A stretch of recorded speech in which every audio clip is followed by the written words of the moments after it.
Okay, सबसे पहले वो डिस्कशन थी, वो आपकी हो गई कंप्लीट, मतलब वो काम कर लिया आपने? यस सर, मतलब था शायद शीट 2, सॉरी।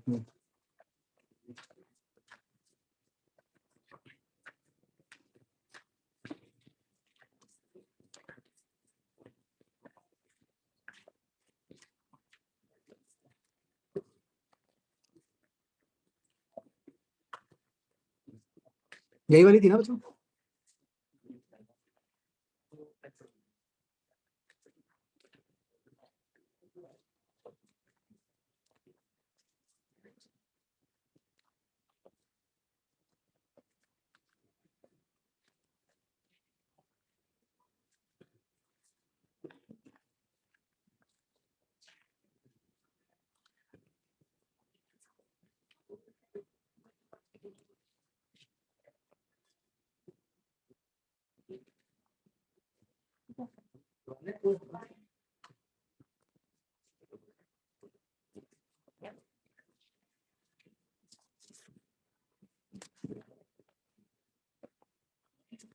यही थी ना? इसमें बताओ। 6 का आंसर ना दिया हुआ है, तो ये ऑप्शन बस बीच में माइनस, यहाँ पे माइनस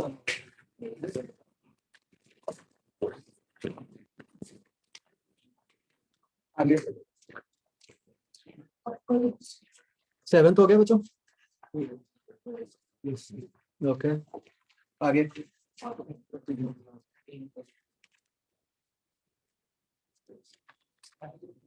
13th पोटेंशियल डिस्ट्रीब्यूशन दी हुई है z less than equal to 1 के लिए, और ये बता दिया है dz does not depend on y, x and y. If this potential is generated by a constant charge per unit volume, which is spread over a certain region, then choose the correct statements. Okay. dz does not depend on x and y. इसका मतलब कोई field नहीं है y और z में, sorry x और y में कोई फील्ड नहीं है, जो फील्ड होगी वो सिर्फ z में होगी ना। अब can we find out that field?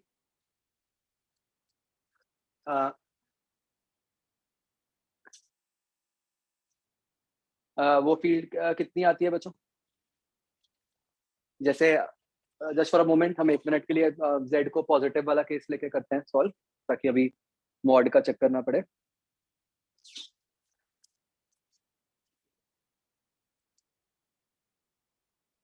तो एक पार्ट में तो है 30 माइनस 5z², ये है लेस देन इक्वल टू 1 वाले रीजन में।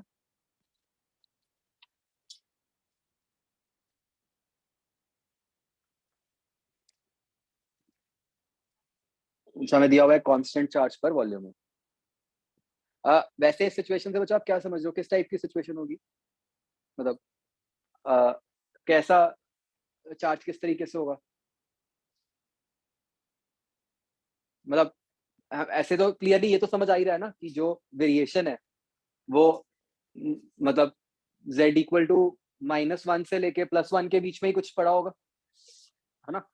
उसके बाहर तो कुछ नहीं हो सकता। ऑप्शंस भी ऐसी हैं कि इंटायर रीजन में है, ठीक है। ये थोड़ा आइडिया लग रहा है क्योंकि मैंने +-1 वाला पॉइंट क्यों लिया, उसी पे ही कुछ चेंज आ रहा है, ठीक है। अब दो ही सिचुएशन हो सकती हैं, या तो हम ये कहेंगे पूरा इन्फिनिटी तक चार्ज स्प्रेड है, या -1 से 1 होगा। ये थोड़ा हिंट यहाँ से भी लग रहा है, लिखा है ना which is spread over a certain region, तो वो कुछ एक लिमिटेड रीजन ही होगा। लिमिटेड रीजन तो पक्का -1 से +1 ही हो सकता है as per the data given, ठीक है, कोई बात नहीं। अब ये v दिया हुआ है, अब ये वाला v है z less than equal to 1 के लिए, अभी मैं z पॉजिटिव मानता हूँ, तो इससे e क्या बना, माइनस dv बाई dz, क्या बन गया है, 10z। तो मतलब अच्छा अगर मैं z एक्सिस को ऐसे ऊपर को लूँ, तो -1 से +1 वाले रीजन में क्या लग रहा है इलेक्ट्रिक फील्ड किस तरीके से, मतलब 0 से 1 में कैसे, ऐसे है अपवर्ड, और ये -1 से 0 वाले रीजन में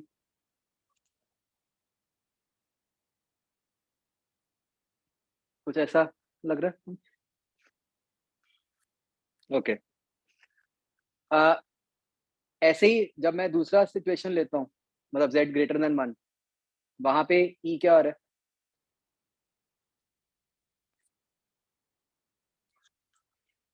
10 कांस्टेंट ही आ गया, ठीक है। तो ये हमारी बात को और ज्यादा प्रूव कर रहा है कि e अगर 10 कांस्टेंट है, इससे क्या पता चल रहा है कि मुझे ये आपने गलत नहीं बता दिया यारो, इस रीजन में, बताओ क्यों। ये तो मैंने z ग्रेटर देन 0 के लिए लिखा ना, 30 माइनस 5z स्क्वायर। अच्छा नहीं, वो नहीं, सॉरी, यहाँ तो मॉड का चक्कर ही नहीं है, यहाँ चक्कर पड़ेगा, वहां तो प्लस माइनस से फर्क नहीं पड़ता। हाँ, ओके,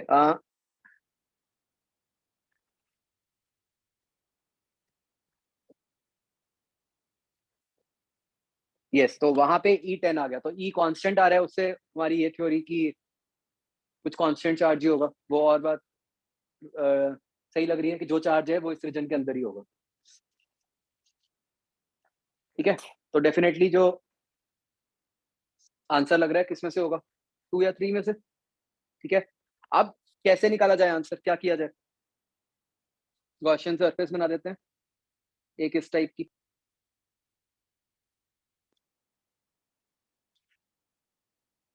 इस पे क्या अप्लाई करें, इस रेड सरफेस की बाउंड्रीज पे आपको ई तो पता ही है, तो आप क्या लिखोगे, E into A is equal to Q enclose by epsilon not.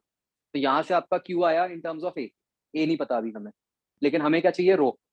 अब रो कैसे आएगा, वही चार्ज क्यू अपॉन ए, और विड्थ कितनी है 2, तो उससे रो निकल आएगा, ठीक है। क्लियर बच्चों, क्या आंसर बनता है इसका, सॉरी, सबको क्लियर हो गया कैसे करना,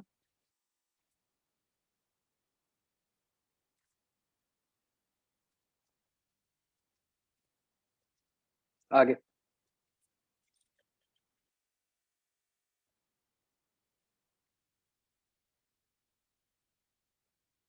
और बच्चों 14th, spherical charge distribution of charge density rho, n equipotential surfaces are drawn, और उनके रेडियस दिए हुए हैं r0, r1 so on.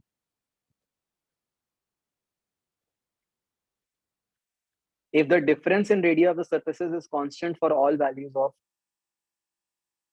v0 and delta v, then, तो मतलब हमें सिचुएशन कुछ ऐसी दी है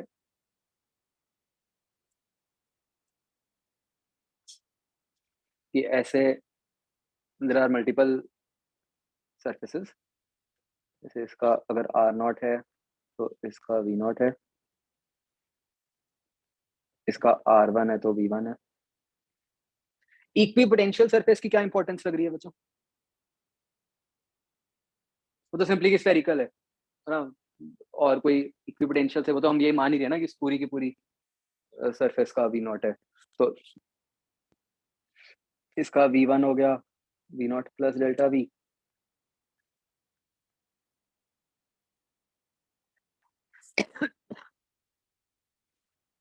तो प्रैक्टिकली तो देखो, r1 क्या है, r0 प्लस डेल्टा r है, अगली सरफेस के लिए इसका पोटेंशियल क्या है, v0 प्लस 2 डेल्टा v। और उधर से इसका रेडियस क्या हो गया 2 डेल्टा, इस फॉर्म में दिया हुआ है।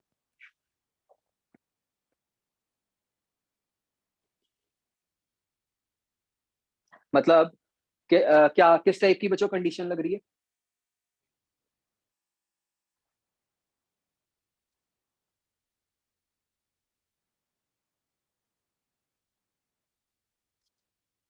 डेल्टा वी,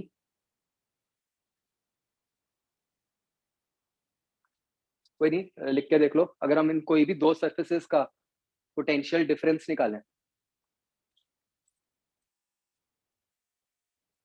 वो क्या बन रहा है?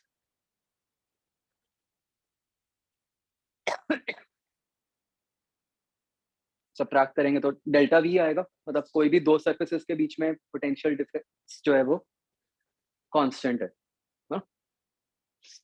ओके,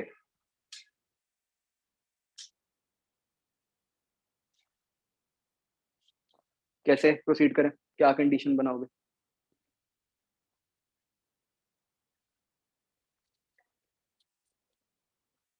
तो अगर हम इलेक्ट्रिक फील्ड सोचें इन दो सरफेसेस के बीच में, इलेक्ट्रिक फील्ड क्या है? Delta V by delta are, है ना? तो delta V by delta are तो कांस्टेंट ही है। बात समझ आ रही है? तो electric field is constant, right? कोई भी दो शेल्स के बीच में इलेक्ट्रिक फील्ड कांस्टेंट है। इनफैक्ट आप यही कह सकते हो कि वी नॉट के बाहर सारे रीजन में एक यूनिफॉर्म इलेक्ट्रिक फील्ड, उसकी वैल्यू हमेशा क्या आनी है? Delta V by delta R ही आनी है। हाँ, तो ऐसा कैसे पॉसिबल होगा कि इलेक्ट्रिक फील्ड कांस्टेंट आ जाए? किस टाइप की चार्ज डिस्ट्रीब्यूशन हो?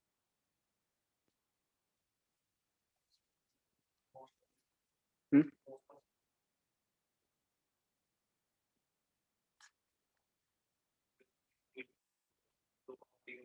हम्म। हाँ, तो अगर हम एक जनरल सोचें, है ना, कि हमारा गॉस लॉ अगर हम अप्लाई करेंगे, वो किस टाइप का बनेगा? कोई भी मैं एक जनरल ई लिखूं, अगर E into 4 pi R square is equal to किस टाइप की यहाँ पे कंडीशन बनेगी? Rho into R square D R from 0 to r, है ना? अब बस यहाँ से आपको एक बार सोचना है कि कांस्टेंट आएगी, मतलब आर स्क्वायर की टर्म कटनी चाहिए। आर स्क्वायर की टर्म कैसे कटेगी? अगर इंटीग्रेट करने के बाद, सी ए रो इज वेरिएबल, कि अगर रो ऐसा हो कि इंटीग्रेट करने के बाद आर स्क्वायर बने, ऐसा कब बनेगा? अगर रो 1/r।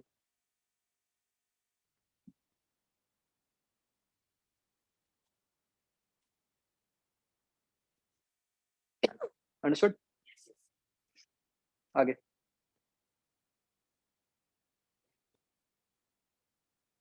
18th, uniform electrostatic field potential at various points on a small sphere centered at P in the region is found to vary between the limits 589 to 589.8.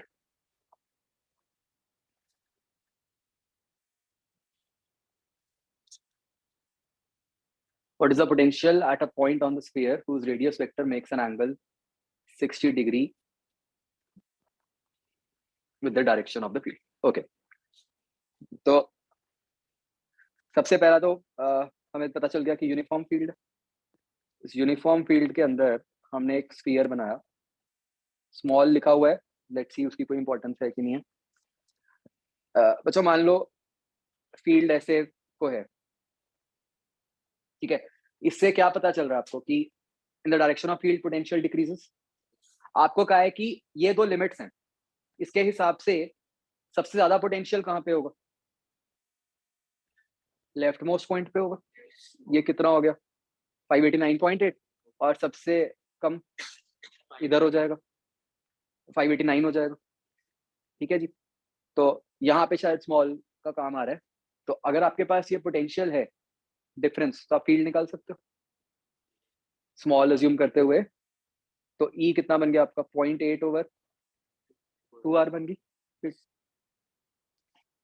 अब आपको बताना है potential at a point making an angle 60 degree with the direction of field. मतलब ऐसे, ये 60 degree है, ये वही आर, तो मतलब ये कितना है, R/2 हो गया ना। तो अब आपके पास ई आ गया, अब आप क्या करोगे, मतलब ये लेफ्ट मोस्ट पॉइंट ले लो और ये वाला आपका जो रिक्वायर्ड पॉइंट है वो ले लो, इन दोनों के बीच में E equal to delta V by delta R लगा दो। ठीक है, तो मतलब पहले 2r था, मतलब सीधा प्रोपोर्शनैलिटी लगानी है कि 2r डिस्टेंस में 0.8 से वेरी किया, अब कितना है 3r/2, इसमें कितने से वेरी करे ना, तो बस उसके हिसाब से आंसर आता है। नहीं आता, क्या दिया हुआ इन्होंने,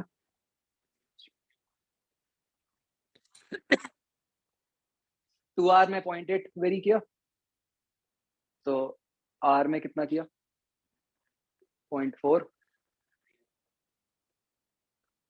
0.6 बनेगा, अगर 0.6 बनेगा तो मतलब 589.2 बनेगा। इन्होंने क्या दिया हुआ, 0.4 दिया हुआ है।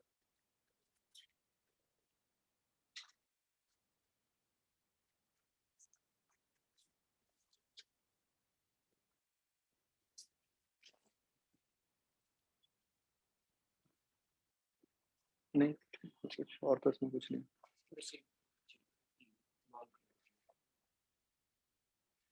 नहीं, स्फीयर तो कुछ है ही नहीं ना, स्फीयर तो एक इमेजिनरी है। हाँ, वो तो आपको पहले कह दिया कि रीजन जो है वो यूनिफॉर्म फील्ड।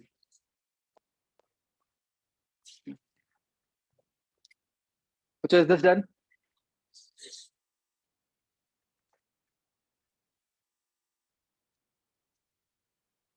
बच्चों जैसे आपने क्वेश्चंस कर लिए, आपने देखा होगा इलेक्ट्रोस्टैट्स और कैपेसिटर्स में मतलब एक क्या पैटर्न ऑफ क्वेश्चंस क्या है, किस टाइप के क्वेश्चंस आते हैं। एक तो मोस्टली गॉस लॉ पे होता है क्वेश्चन किसी ना किसी फॉर्म में, दूसरा डेल्टा वी और relation between field and potential पे आपको बहुत क्वेश्चंस मिलेंगे। कैपेसिटर वाले केस में सर्किट वाले क्वेश्चंस भी हो जाते हैं कि चार्ज डिस्ट्रीब्यूशन हुआ तो एनर्जी लॉस एंड ये वो। ठीक है, और एक वो कंसेप्ट इन बिटवीन आया होगा कि एनर्जी निकालनी है तो half epsilon not E square वाला कंसेप्ट यूज करके। हाँ ठीक है,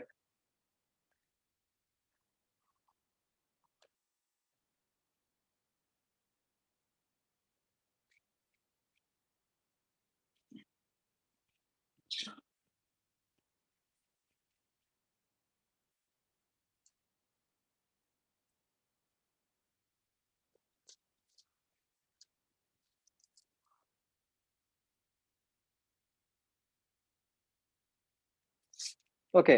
बच्चों आपको याद है राशि में क्या समझाया था आपको, एरर्स को इस तरीके से लिखना होता है।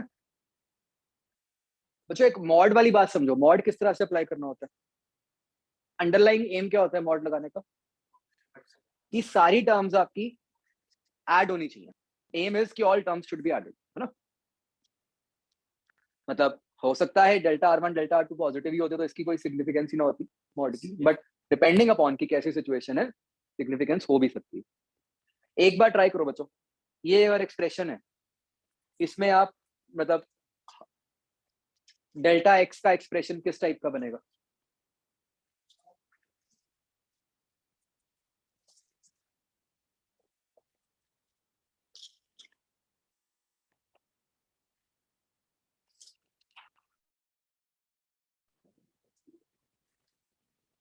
मतलब पूरा मॉड वॉड लगा के एंड तक पूछना आपने।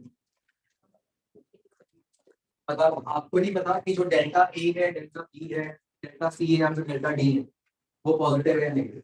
जैसे मैंने ऊपर जैसे लिख दिया इस फॉर्म में, अब delta R1 delta R2 positive negative कुछ भी हो, फाइनली तो सारा ऐड हो गया ना, उस फॉर्म में देखो।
Okay.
तो जब आप इसको डिफरेंशिएट करोगे, ये कुछ मतलब फाइनली इस फॉर्म में बनना चाहिए। देखो प्रॉपर मॉड्स इस तरह से लगे होने चाहिए।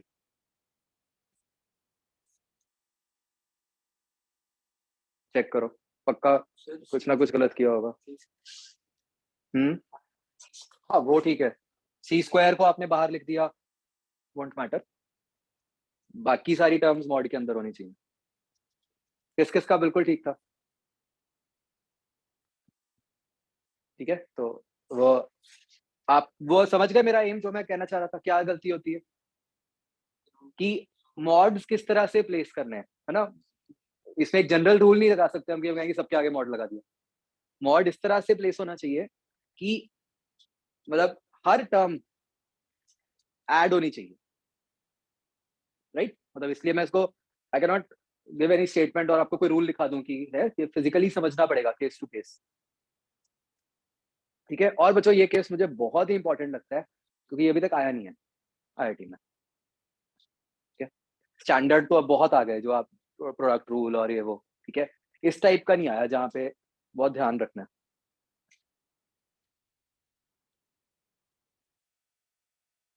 तो ऐसे क्वेश्चंस भर के हैं आपके टेस्ट में जो आपको लग रहा था ना कि एक ही चैप्टर का टेस्ट है।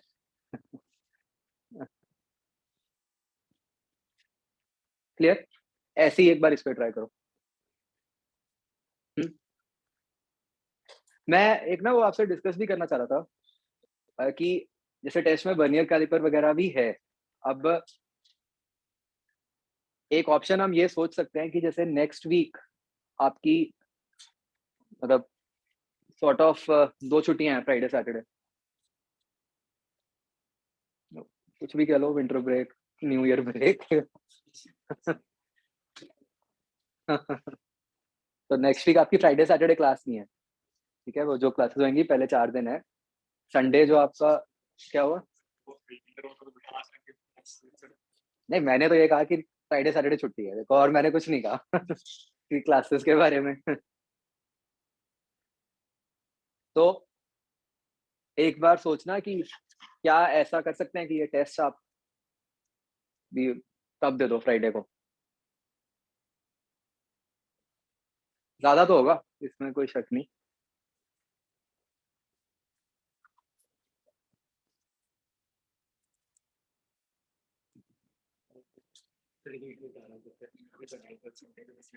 क्या है अगली बार? बट सिर्फ हीट ही तो है, थर्मो तो है नहीं।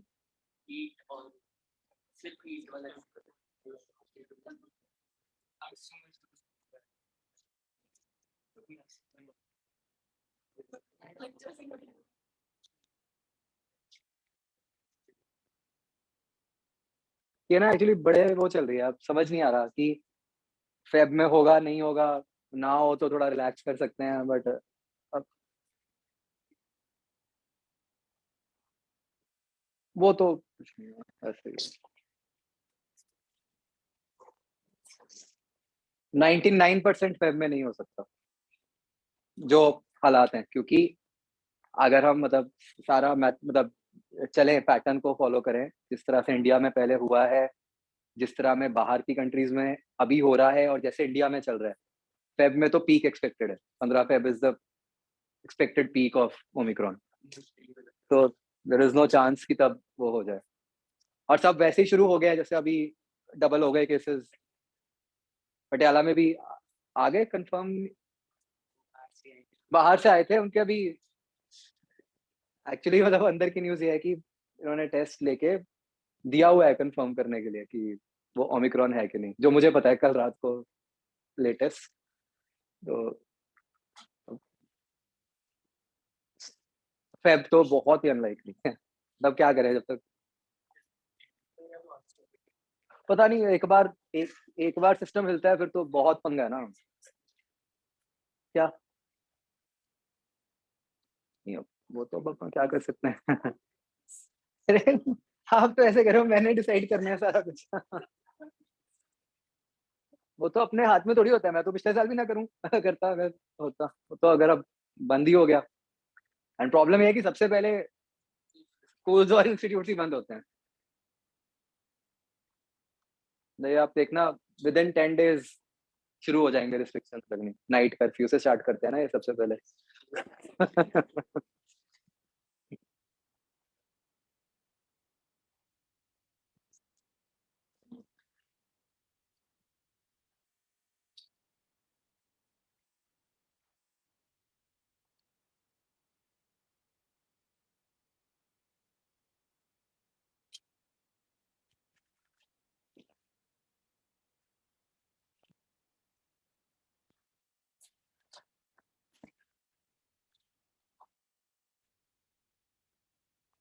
अच्छा अच्छा, एक बात और, जैसे आप इन एक्सप्रेशंस को लिखते हो ना, आप देखोगे कि अलग अलग क्वांटिटीज अलग अलग फॉर्म्स में आती हैं। जैसे हो सकता है कोई क्वांटिटी सिर्फ जैसे डेल्टा ए की फॉर्म में आ गई, हो सकता है कहीं पे वो proper delta B by B form में आ जाए। तो डेल्टा बी बाय बी है तो वो किस टाइप का एरर है? Fractional error.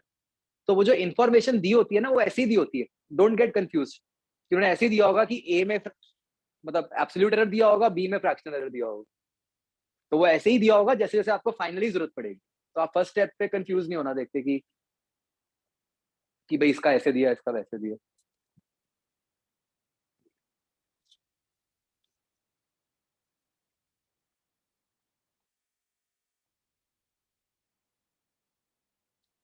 आप सबकी तो हो चुकी वैक्सीनेशन कि नहीं?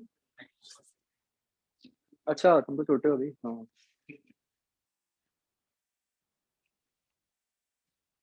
तो फिर कहाँ से हो जाएगा मेंस? फिर तो सवाल ही नहीं है। कि फेब में हो जाए। आप तो सबसे एट रिस्क सेगमेंट हो गया।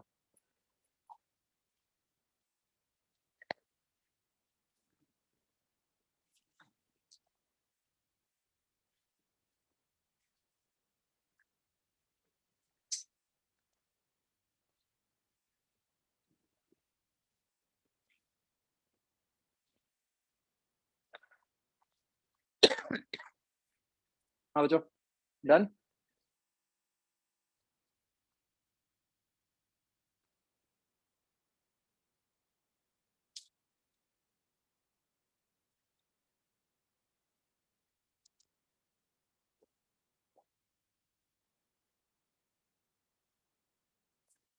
एक्सपोनेंट वाले केसेस में जनरली इट इज एडवाइस की लॉग की फॉर्म में कर लो, इजी हो जाता है। नहीं करोगे तो भी आ जाएगा, बट लॉग से इजी रहता है। देखो बच्चों, ये फॉर्म बनती है।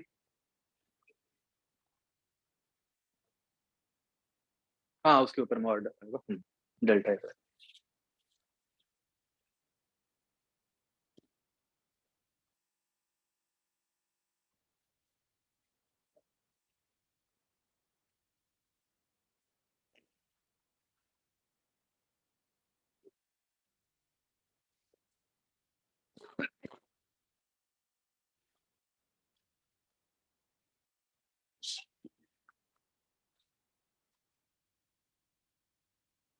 एंड बच्चों ऑफ कोर्स, जो भी वैल्यूज पुट होनी है वो लास्ट स्टेप पे जाके करनी है ना। उससे पहले तो बिल्कुल नहीं कुछ डालना है।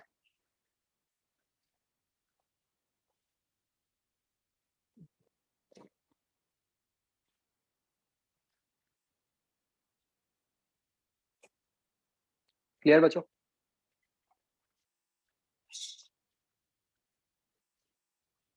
हम्म।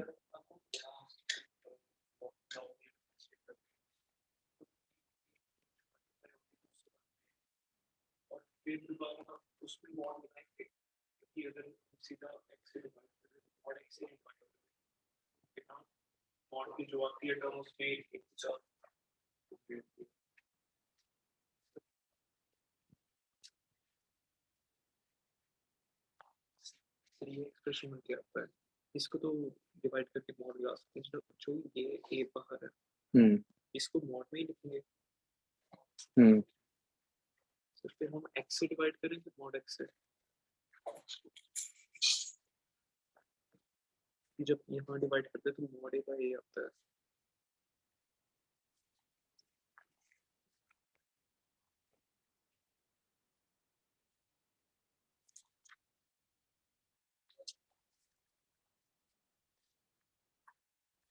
नहीं, आप तो dx बाय एक्स बना दो पहले, यस सर। और फिर मॉड लगाओ उसके हिसाब से कि हर टर्म ऐड होती जाए।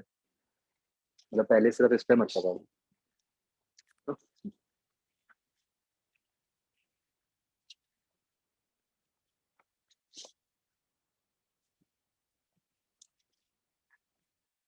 हाँ जी बच्चों, ये बात क्लियर हो गई सबको?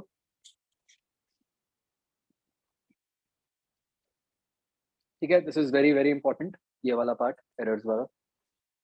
ठीक है, मतलब पता है क्या बच्चों, इंपॉर्टेंस किस बात की है?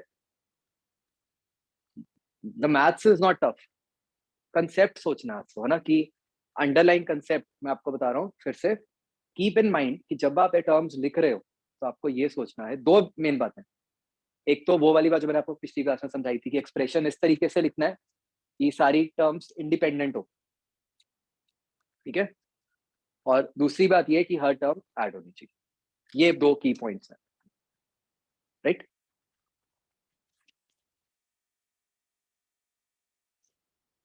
ओके, सबने बच्चों देख ली थी वर्नियर कैलिपर वाली? पक्का सबने? कोई बात नहीं, मेन सारे कंसेप्ट इसी में है, तो बहुत आप देख लोगे, कोई दिक्कत नहीं है। मैं बहुत ही क्विकली इसका एक ओवरव्यू दे रहा हूँ आपको। मेन काम क्या है इसका? To take small measurements. ठीक है, वर्नियर कैलिपर से बच्चों हम तीन चार तरीके से मेजरमेंट्स ले सकते हैं। कैसे कैसे? एक तो है यहाँ पे ऐसे रख के, इन दोनों के बीच में। एक है ये वाला कि इसको अंदर फंसा दो। ठीक है, जैसे मान लो आपको एक सिलेंडर का आउटर डाया लेना है तो ये नीचे वाला केस यूज करोगे, अगर आपको एक सिलेंडर का इनर डाया लेना है तो जॉस को उसके बीच में फंसा दोगे, ठीक है। और तीसरा डेप्थ जो यहाँ पे इसके हिसाब से मेजर हो जाता है। अब ये मेन स्केल, ये वर्नियर स्केल, राइट।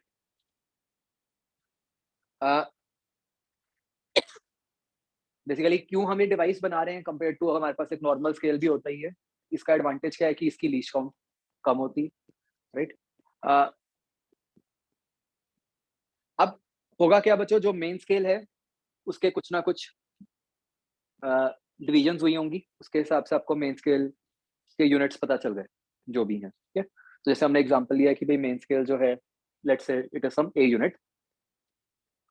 अब होता क्या है कि जिस तरीके से मेन स्केल पे डिविजन्स की होती हैं और जिस तरीके से वर्नियर स्केल पे डिविजन्स की होती हैं उनमें एक फर्क होता है, ठीक है। तो मतलब सेम डिविजन्स नहीं होंगी, कुछ डिफरेंस क्रिएट किया जाएगा। जैसे वन एग्जांपल इज, अगर हम सोचें कि हम 9 मेन स्केल डिविजन्स को 10 वर्नियर स्केल डिविजन्स के इक्वल देते हैं, इससे क्या हुआ कि इसको मैंने जनरलाइज फॉर्म में ऐसे लिख दिया, ठीक है। जनरली ऐसा होता है बच्चों कि n main scale divisions are equal to n plus 1 vernier scale divisions. तो उससे आपके पास वर्नियर स्केल डिवीजन आ गई, जो कि आप देख सकते हो कि मेन स्केल डिवीजन से थोड़ी सी छोटी। हाँ? तो अब बच्चों आता है मेन कंसेप्ट, ये आपने सबने समझा था कि अगर ऐसा है कि वर्नियर स्केल की 10 डिविजन्स मेन स्केल की 9 डिविजन्स के इक्वल आ गई, तो लीस्ट काउंट का मतलब क्या है कि आप उस डिवाइस से सबसे छोटी रीडिंग क्या ले सकते हो, ठीक है। तो हमें ये समझना है कि इससे सबसे छोटी रीडिंग क्या ले सकते हैं। तो उसका क्या तरीका था, कैसे सर, कि अगर हम देखें यहाँ पे तो कोइंसाइड ही कर गए, है ना। तो जैसे से हम इधर को जा रहे हैं ये गैप जो है वो बढ़, जो रेड और व्हाइट वाली डिविजन्स के बीच में गैप है वो बढ़ रहा है ना, धीरे धीरे जाके वो कोइंसाइड हो गया, ठीक है। तो यहां से बताओ कि हम लीस्ट काउंट कैसे बना सकते हैं, क्या तरीका होगा, कौन सी रीडिंग हम एक्यूरेटली मेजर कर पाएंगे। अगर ये रेड लाइन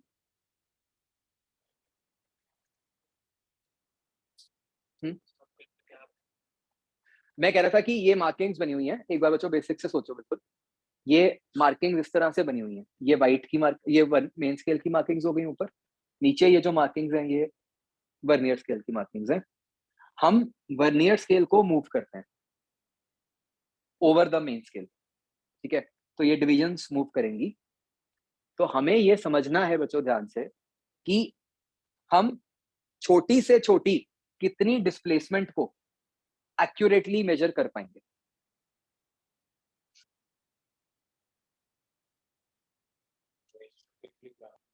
हुँ? जो ये वाला गैप है रेड और व्हाइट के बीच में, ये गैप कितना है, इसकी लेंथ क्या है, 1 main scale division minus 1 vernier scale division. तो अगर ये रेड ने इतना मूव किया होगा तो क्या आप इसको मेजर कर सकते हो, पता चल जाएगा हमें, ठीक है। एक्चुअली वो गैप वाली ना थोड़ा कंफ्यूज ना हो गया आप ये समझो कि ये गैप सबसे छोटा है, आगे जो गैप है वो बड़ा होता जा रहा है, वो बड़ा हो के फाइनली कितना बड़ा हो गया, एक पूरी डिवीजन जितना ही बड़ा होगा, समझ गए। तो वो स्टेटमेंट मैं दूसरे सेंस में कहना चाह रहा था, उससे आप मतलब एक कंफ्यूज ना हो गए हो कि गैप, तो गैप सबसे छोटा तो ये वाला है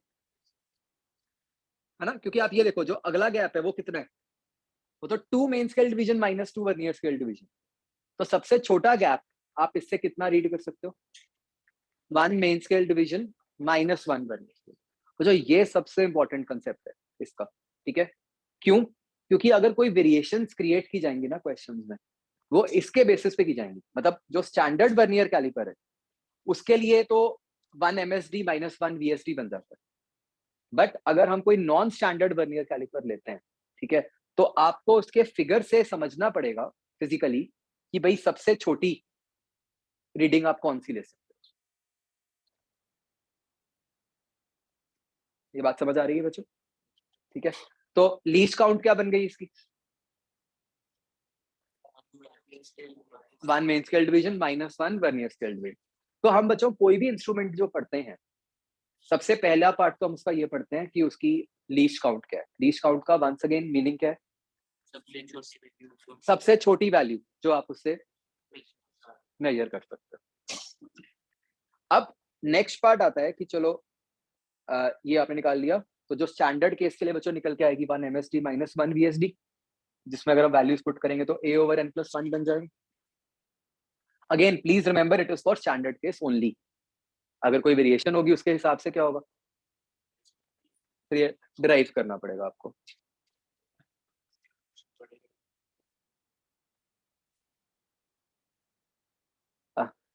क्या चीज क्या कर दे हम? एक्चुअली क्या होता है, स्टैंडर्ड हम इसीलिए यूज कर रहे हैं क्योंकि ये हर जगह यूज हो जाता है। अगर हम इसमें कोई भी वेरिएशंस क्रिएट करते हैं ना, तो ऐसा होगा कि उसकी जो एप्लीकेशन है वो बहुत लिमिटेड हो जाती है कि कुछ पर्टिकुलर लेंथ ही मेजर कर सकते हो आप या कुछ भी ऐसा। वो आपको अब सिचुएशन देख के ही आइडिया लगेगा। ठीक है, मतलब फाइनली तो सारा कुछ आप ऐसे फिगर बनाओगे ना, उससे बिल्कुल क्लियरली दिख जाएगा कि क्या होगा। ठीक है, अभी हम ये एक बार ये लेते हैं एग्जांपल, इससे और क्लियर हो जाएगी आपको बात कि मान लो हमने ये वाला बच्चों कोई मेजरमेंट ले रहे हैं। ये केस देखो कैसे बना हुआ है। How do you measure from this vernier scale? हम क्या करते हैं बच्चों, जैसे जैसे वर्नियर स्केल को हम मूव करते हैं, जब हमें लगा कि हाँ अब बिल्कुल ठीक से हमने उसको फिट कर दिया, उस टाइम पे हम ये देखते हैं कि वर्नियर स्केल की कौन सी लाइन मेन स्केल के साथ कोइंसाइड कर। ठीक है, बिल्कुल मतलब ये जो भी आपको अगर क्वेश्चन आएगा तो आपको बिल्कुल क्लियरली दिख जाएगा कि कौन सी वाली लाइन कोइंसाइड कर रही है। जैसे इस फिगर में क्या आपको ये समझ आ रहा है बच्चों कि ये वर्नियर स्केल की थर्ड लाइन अलाइन कर रही है? ठीक है, तो तो बच्चों आप ये समझो कि जो आपकी रिक्वायर्ड लेंथ है वो कितनी हुई इस फिगर के हिसाब से। मतलब ओ था इसका ओरिजिन, मतलब जीरो ऑफ मेन स्केल। उधर से हमारा जो वर्नियर स्केल है वो यहाँ पे ऐसे फिट हुआ हुआ है। तो एक्चुअल लेंथ जो है बच्चों वो कितनी है? एक्चुअल लेंथ है ये वाली, नीचे वाली। ठीक है ना, क्योंकि ये देखो ये बेसिकली एक जॉ है, ऐसे सोचो, मेन स्केल वाला। ये जॉ है वर्नियर स्केल वाला। तो जितना ये लेंथ बढ़ती जा रही है ये आपको मेजर करनी है। हम ये कैसे मेजर कर रहे हैं आप देखो। मतलब हम ऐसे बोलते हैं कि एक तो हमने ली main scale reading. Main scale reading का क्या मतलब है कि वर्नियर का जीरो किसके आगे है, ये उसको मैंने रेड से शो किया हुआ। ठीक है, जैसे सॉपर रीडिंग, जैसे इस फिगर के हिसाब से वो रीडिंग क्या है, 2.1 यूनिट्स, वो क्लियरली दिख रहा है। मैंने ये नहीं कहा कि वहां पे कोइंसाइड होना चाहिए। मेन स्केल का मतलब है कि वर्नियर का जीरो किस वाली रीडिंग के आगे। ठीक है, वर्नियर स्केल रीडिंग का क्या मतलब है कि वर्नियर स्केल की कौन सी डिवीजन कोइंसाइड कर। वंस अगेन किस मेन स्केल के साथ की दैट इज नॉट इंपॉर्टेंट, बस वो वर्नियर स्केल की कौन सी डिवीजन है, दिस इज इंपॉर्टेंट। तो इस फिगर के हिसाब से वर्नियर स्केल की कौन सी डिवीजन है, वो थर्ड। तो जो बच्चे एक बात माइंड में रखनी है, main scale reading is some length, vernier scale reading is some number, कि कौन सा नंबर कोइंसाइड कर रहा है। ठीक है जी।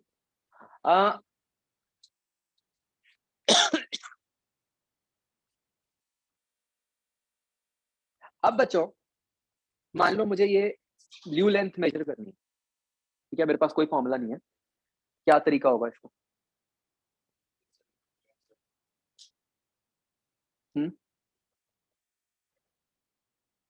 2.1 तो आई गया सीधा, उसके आगे जो थोड़ी सी लेंथ है वो ऐड करनी है हमें, है ना।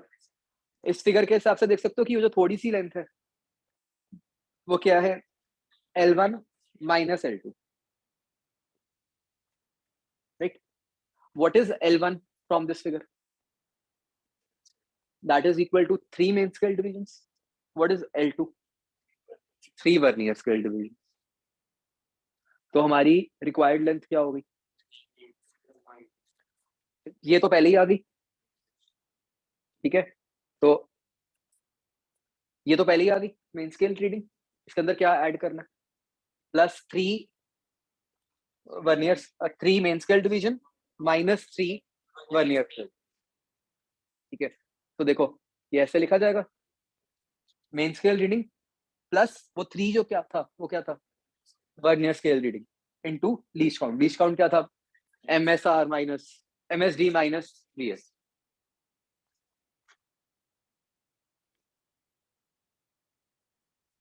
आई बात समझ बच्चों?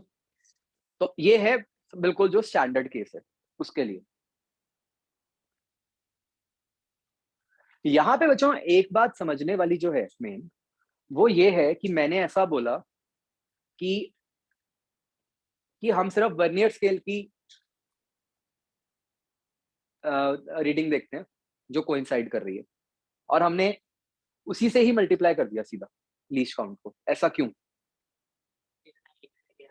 मतलब हमने इस फिगर से तो देख लिया था, फिगर से तो ये पता चल गया था कि अगर वर्नियर स्केल की 3 है तो उसके करस्पॉन्डिंग मेन स्केल की भी इस फिगर के हिसाब से 3 ही आ रही थी।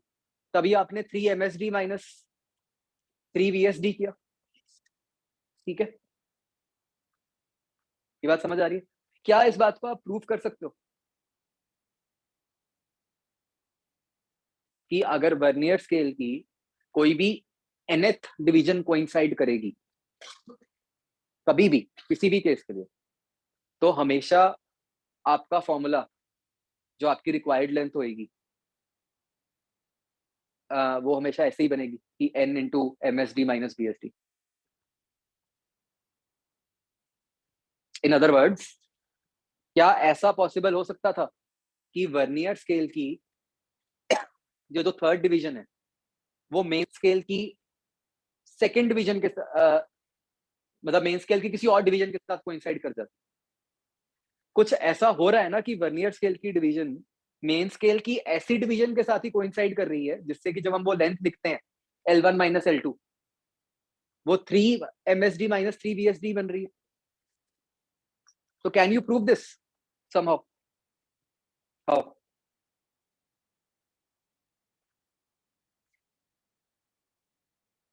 मेरा क्वेश्चन सबको क्लियर हो गया?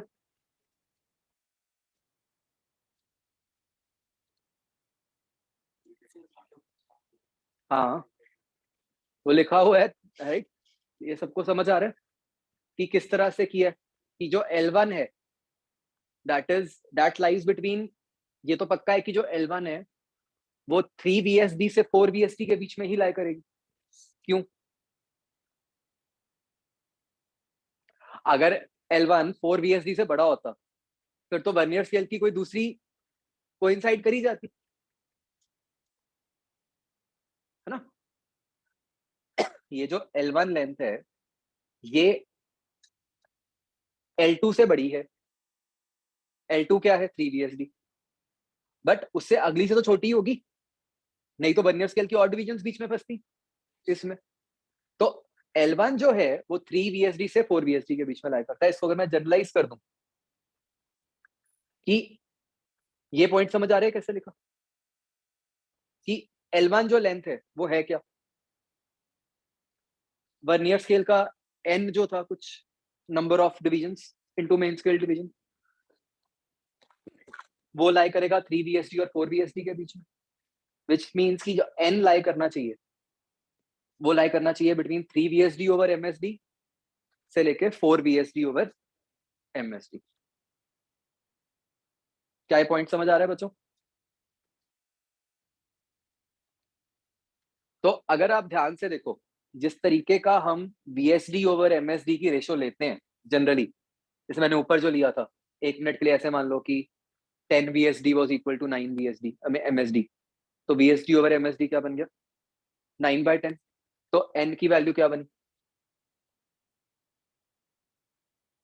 2.7 से लेकर 3.3, तो वो कौन सा नंबर बन रहा है 3 बन रहा है।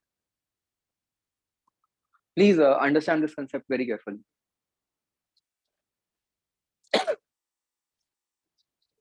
जैसे हम मान लेते हैं क्रिएट्स का रेट, फिर मान रहे हैं जैसे इसकी सपोर्ट एमएसडी पर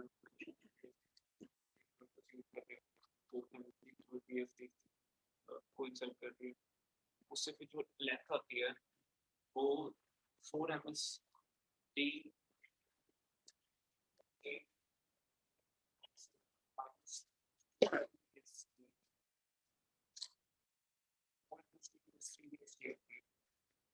हमें पता है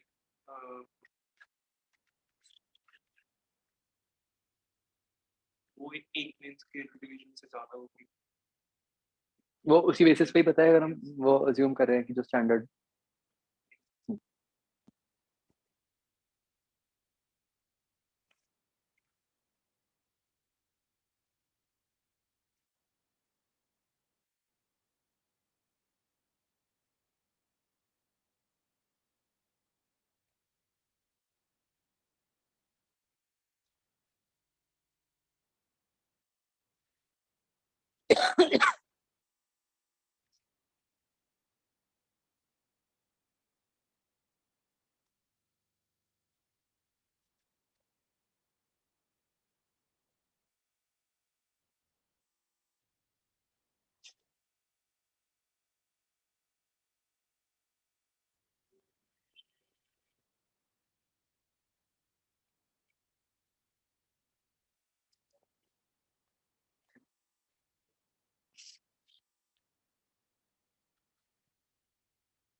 तो वंस अगेन जो मतलब वर्नियर स्केल की रीडिंग कोइंसाइड कर रही है, ये तो मतलब करेगी कोई ना कोई। आपको फिगर देख के ये आइडिया लगाना पड़ेगा कि वो मेन स्केल के हिसाब से कौन सी रीडिंग बनती है। तो अब आपको ये बात समझ आएगी कि क्यों जनरली हम ऐसा ही केस लेते हैं कि 9 MSD is equal to 10 VSD या 19 MSD is equal to 20 VSD। उससे क्या होगा, उससे हमेशा जब ये वाली कंडीशन हम लगाएंगे तो क्या आएगा, वो एक ही वैल्यू बनेगी, सेम ही बन जाएगी, ठीक है। लेकिन हम इसमें वेरिएशंस क्रिएट कर सकते हैं ना, जिससे कि बाई चांस कोई दूसरी आ जाए।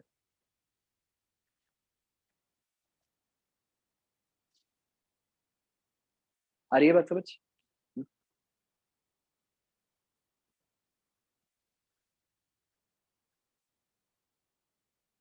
एंड आपके माइंड में बच्चों इस फॉर्मूला से ज्यादा ये कंसेप्ट क्लियर होना चाहिए कि ये लेंथ मेजर कैसे हो रही है ऐसे फिगर बना के, ठीक है। That is very important. और इसका स्टैंडर्ड तरीका क्या है, एक तरह से मतलब जो कोइंसाइडिंग पॉइंट है उधर से लेंस का डिफरेंस टाइप्स ले लो, उससे आपको एकदम दिख जाएगा कि कितनी लेंथ बननी चाहिए।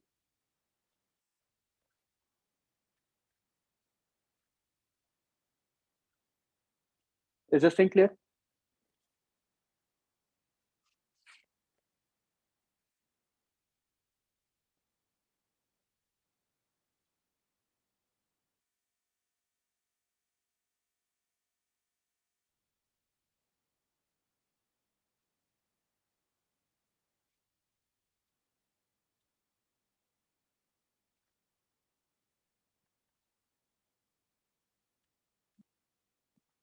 ठीक है, तो आपको ना जानबूझ के सारी वेरिएशन दी जाती हैं। जैसे आपने पूछा था ना कि क्या उल्टा हो सकता है कि वर्नियर की 11 हो जाए, वो आपको बस एक पर्टिकुलर केस के लिए वो पक्का पूछ सकते हैं कि जिससे आप ये दिख रहा हो कि आपको डेरिवेशन आती है कि नहीं आती है।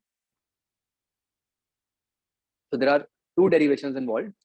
One derivation is of least count. Other derivation is of कि how do you measure, मतलब एक्चुअल जो मेजर्ड लेंथ है वो कैसे बनेगी। in terms of these quantities.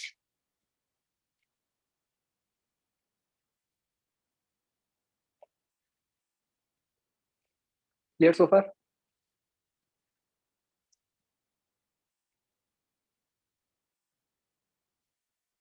इससे जो ये वाला ये आपने कर लिया सबने ट्राई, मतलब इस केस में आपको समझ आ गया था क्या कैसे हमने लेंथ ली है? ठीक है, अगेन ये तो स्टैंडर्ड केस ही था। ये हो गया था सबका? ओके, नेक्स्ट आता है बच्चों जीरो एरर। जीरो एरर का क्या मीनिंग होता है कि भाई जब एक्चुअल लेंथ जीरो है, अगर तब इंस्ट्रूमेंट हमारा कोई भी मेजरमेंट दे रहा है, ठीक है, तो that is known as zero error. ठीक है, अगर हम इसको फिजिकली समझे तो उसका मतलब सिर्फ ये है, जैसे अगर हम एक, मान लो मैं वेइंग मशीन का एग्जांपल लेता हूँ कि भाई अगर तो उससे कोई भार नहीं रखा हुआ हमने, और लेट से अभी वो 4 kg भार दिखा रहा है, इसका क्या मतलब है? जो 4 kg एक्स्ट्रा दिखा है ना, कोई भी भार उस पर जब रखेंगे हम, तो हम क्या करेंगे? 4 माइनस कर देंगे। ऐसे ही आप सोचो, जस्ट फॉर एग्जाम्पल, कि लेट से वो वेइंग मशीन जीरो के लेफ्ट पे है, तो वो -1 kg दिखाती है, तो वो जीरो पे जब एक्चुअली जीरो होना चाहिए था, वो -1 दिखा रही है, इसका मतलब क्या है? वो कम दिखाती है। तो जब मान लो आपने उस पर 10 किलो का भार रखा, वो क्या दिखाएगी? 9 दिखाएगी ना, जीरो पे -1 दिखा रही है, तो 10 पे 9 दिखाएगी। तो आपके पास सही भार कैसे आएगा? 9 में से मतलब 1 ऐड करके, राइट?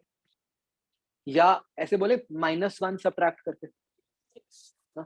तो हम फिजिकली ऐसे बोलते हैं कि भाई जो भी जीरो एरर आया, चाहे वो पॉजिटिव आया चाहे नेगेटिव आया, हम उसको बाद वाली जो रीडिंग आई उसमें से माइनस कर देंगे।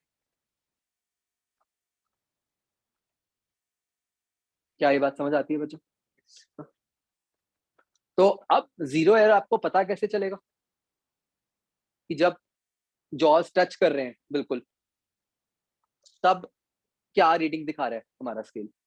ठीक है, तो अगर तो वर्नियर का जीरो मेन से आगे दिखा रहा है, तो क्या मतलब है कि वो कुछ लेंथ दिखा रहा है, मतलब कुछ एक्स्ट्रा लेंथ दिखा रहा है। आई बात समझ? और अगर वो पीछे आएगा तो उसका क्या मीनिंग है कि वो कुछ लेंथ कम दिखा रहा है।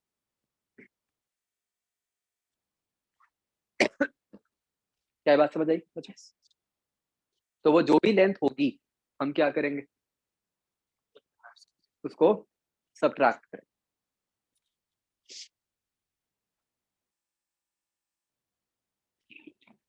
तो फाइनल लेंथ जो होगी वो MSR, मतलब जो भी उससे रीडिंग दी, उसमें से आप जीरो एरर सब्ट्रैक्ट कर लो। ये जीरो एरर का मीनिंग क्या है? जब एक्चुअल लेंथ जीरो है, तब हमारा इंस्ट्रूमेंट क्या रीडिंग दिखा रहा है। ठीक है जी, इसका एक केस लेते हैं, मतलब जस्ट फॉर क्लैरिटी।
ना जो सिर्फ ना जो हमारे काम की डिविजन है वो दिखा रहा हूँ।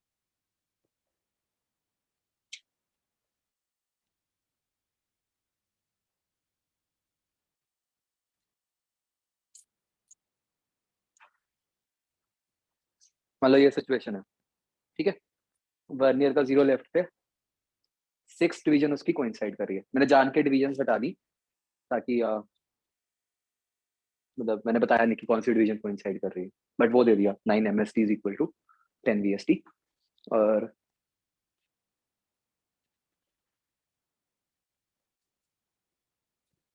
Let's say MSD is 1 mm। तो एक बार 0 एरर निकालो ध्यान से।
क्या बोलते हैं?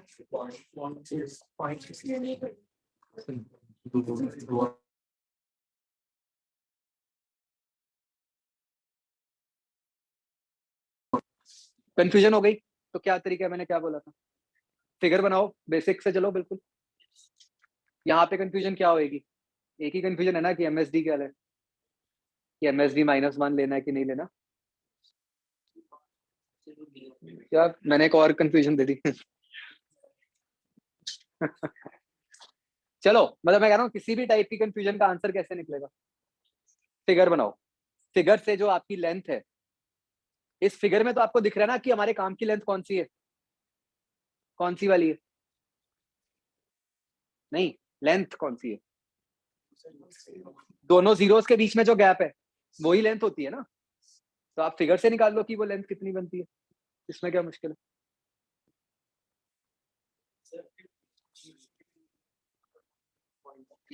वो तो मैंने इसीलिए स्टैंडर्ड दिया है, तो आपको पता है कि वो कौन सी कोइंसाइड करेगी, कैसे होएगी अलग। अच्छा बिल्कुल बिल्कुल ठीक है, इसमें ये गिवन होना चाहिए। हम्म, तो MSD 5 है। अब अब एक बार निकालो फाइनल आंसर, मतलब आपको जीरो एरर बताना है ना, तो जीरो एरर सबसे पहले तो पॉजिटिव होगा या नेगेटिव होगा, नेगेटिव होगा है ना। आंसर नेगेटिव आएगा पॉजिटिव, नेगेटिव आएगा ये तो पक्का है। उसकी वैल्यू क्या आएगी, ध्यान से सोच के बताओ।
बोलो भाई। माइनस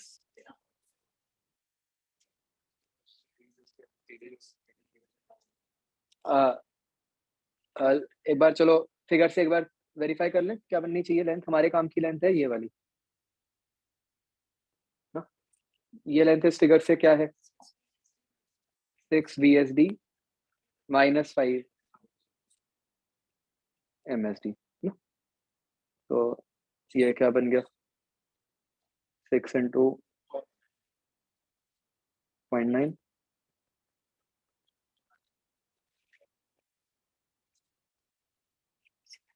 क्या बन गया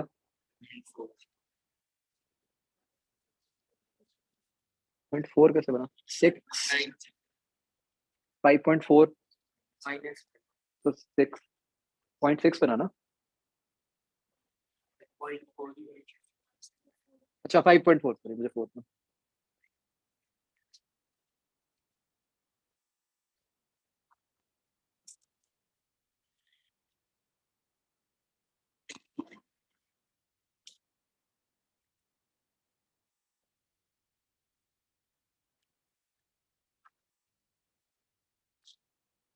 तो जो आपका जीरो एरर है दैट इज -0.4 mm।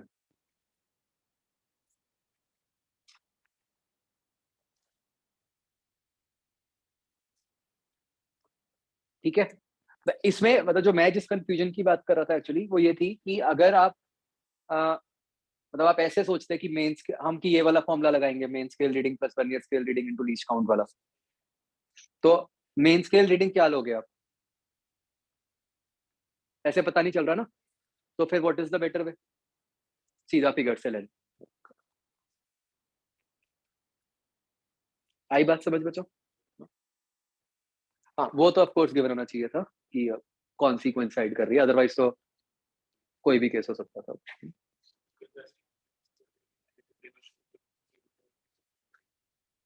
अगर हम हम्म, मतलब अगर हम इस केस में ये मानते हैं जस्ट फॉर अ मिनट कि मेरे ख्याल से आंसर कुछ अलग आ जाएगा।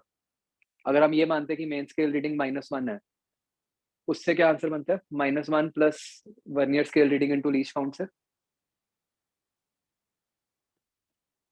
देखना एक बार करके।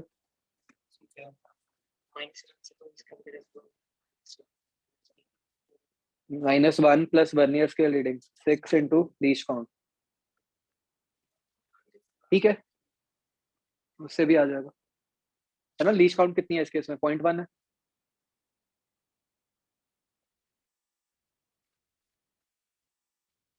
ठीक लिखा है मैंने या गलत लिखा? मैंने ये माना ना, मैंने वो बेसिक डेफिनेशन यूज की कि मेन स्केल रीडिंग का मतलब क्या होता है, कि वर्नियर स्केल के का 0 से जस्ट पहले वाली रीडिंग कौन सी होगी। तो वर्नियर स्केल की जो ये डिविजन्स हैं, यहाँ पे तो 6 से कम ही है, इसका मतलब इसके जस्ट लेफ्ट पे जो डिवीजन होएगी वो कौन सी वाली होगी? हम्म, कह सकते हैं ना। हम्म,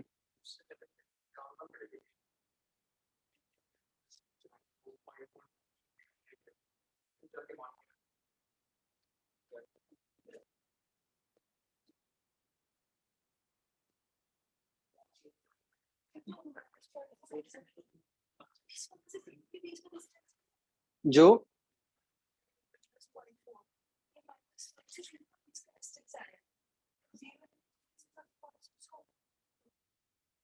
0 एरर तो यही वाली लेंथ हुई ना।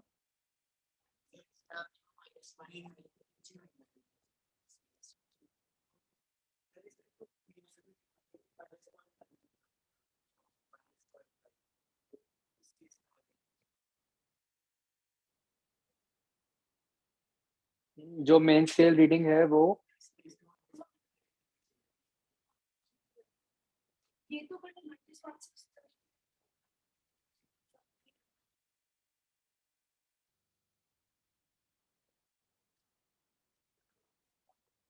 एक्चुअली मैंने फिगर प्रॉपर नहीं बनाया, मुझे ऐसा लग रहा है।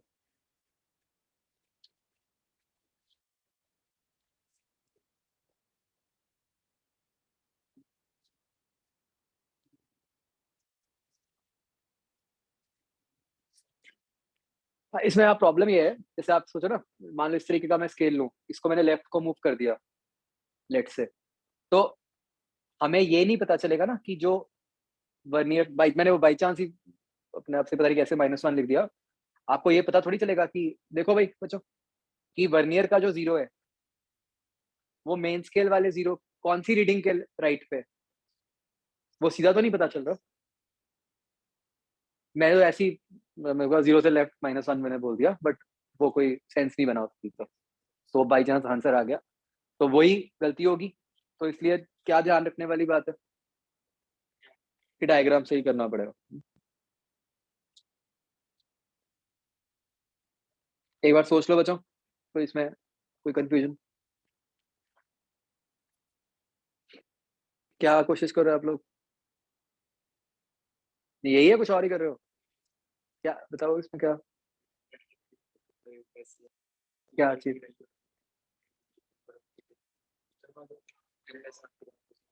फिर बोलो क्या चीज?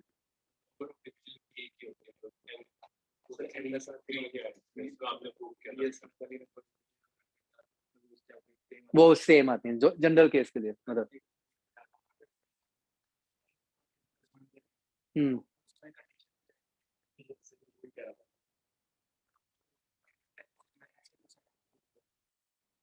बिल्कुल ठीक कह रहे हो, बिल्कुल ठीक कह रहे हो। मैंने वही कहा कि इसीलिए मैंने कहा कि जनरली ऐसा लेते हैं हम जिससे कि वो काम चल जाए। यही मेरा पॉइंट है, और इस पे बहुत अच्छे क्वेश्चंस भी बन सकते हैं, जो मैंने ये लिखा था ना, ये वाला चीज यहाँ पे, कि कुछ ऐसी वैल्यूज हो एन के हिसाब से जिसमें कि पंगा पड़ जाए, है ना? हम्म, हम्म, हम्म,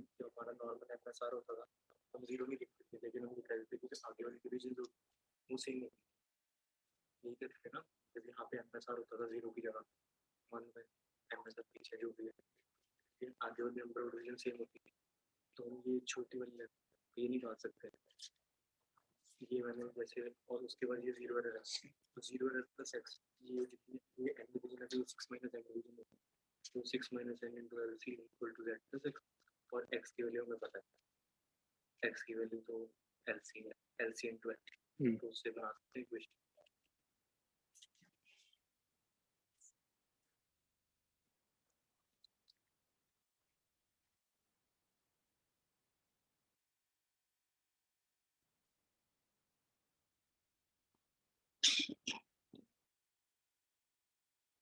नहीं, इसमें आपने ये माना कि इसकी भी तो इसकी यहाँ पे 10 आ रही है, उसकी भी अगर इसकी n आ रही है तो इसकी भी यहाँ पे 10 है, तो इसकी भी यहाँ से लेके आगे क्या है, हम ऐसे ही करते थे, अगर नॉर्मल MSR करते थे जब हम नीचे रहेगा, जो MSR नहीं, हाँ हाँ ठीक है। उसके बाद के जो नंबर ऑफ डिवीजन है वो ये वाली डिवीजन है, उससे हम ये x निकल दिया और x plus 0 error, x plus 0 बाकी डिवीजन तो पता है 6 माइनस n इंटू x की वैल्यू n इंटू बच्चों ये हुआ क्लियर लगा आइडिया? ओके, नेक्स्ट आप स्क्रू गॉज वाला जो है आप एक बार चाहे वीडियो दोबारा देखना, उसमें कुछ कॉम्प्लिकेटेड नहीं है, screw gauge is very easy. इसमें सीधा ही है कि इस तरीके का फिगर होता है, तो जो लीस्ट काउंट है वो ये स्केल ऐसे गोल घूमता है, तो यहाँ लीस्ट काउंट कैसे आएगी? बस वो मतलब सी क्या हो रहा है कि ये स्केल पिच वाला कंसेप्ट है, हेलिक्स में जैसे होता था कि एक रोटेशन में कितना डिस्टेंस मूव किया, ठीक है ना? तो सर्कुलर स्केल उसके ऊपर ऐसे ऐसे मूव कर रहे, तो वो उसके ऊपर हमने मार्किंग्स कर दी, मान लो हमने उसके ऊपर 100 मार्किंग्स कर दी और वो 100 मार्किंग्स में 1 सेंटीमीटर मूव करता है, तो आप सबसे छोटी मेजरमेंट कौन सी ले सकते हो? 1/100 हो जाएगी, राइट? उससे लीस्ट काउंट आ जाती है, और एक मतलब इसमें कुछ आपको कहीं पे कोई कंफ्यूजन नहीं होगी, तो सीधा ही है सारा कुछ, राइट? बाकी वही इसमें 0 एरर है, वही कंसेप्ट है कि 0 एरर का मतलब क्या है कि आइडली दोनों के 0 कोइंसाइड होने चाहिए, तो उसके हिसाब से वो सारा वीडियो में बिल्कुल क्लियर है, इसमें कोई वो नहीं होगा। ठीक है जी, चलो अब हमें एक ऑनलाइन क्लास रखनी है, उसमें क्या क्या डिस्कस करना है हमें? यूनिट डायमेंशन की शीट्स, राइट? चलो ठीक है। कल आपकी और कोई क्लास है? किस टाइम पे रखूं मैं टेंटेटिवली? नहीं मतलब सुबह रखूं, शाम रखूं, क्या?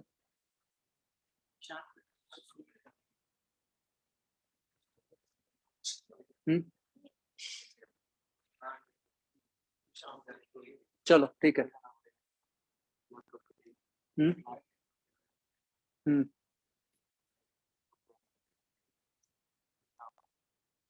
बताओ शाम को किस टाइम रखूं?